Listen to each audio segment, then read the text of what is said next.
people who got married for love, যারা love marriage করেছেন এবং যারা already those who are already in a relationship should think about this matter.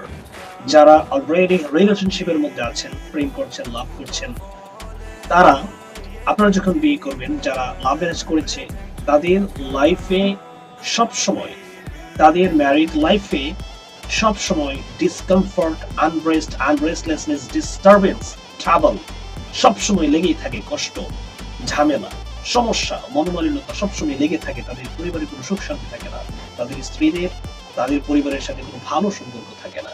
এবং যারা already বিয়ে করে ফেলেছেন তাদের তো কোনো ওয়ে নাই, কিন্তু যারা রিলেশন করছেন এবং ইন ফিউচার ম্যারি করবেন আপনারা, সো তাদের জন্য ইনফরমেশন থাকবে, অ্যাডভাইস থাকবে। আপনারা যদি ছাড়তে পারেন কুইকলি এটা ছেড়ে দিবেন, আর যদি না ছাড়তে পারেন অন্তত বিয়ে থেকে বিরত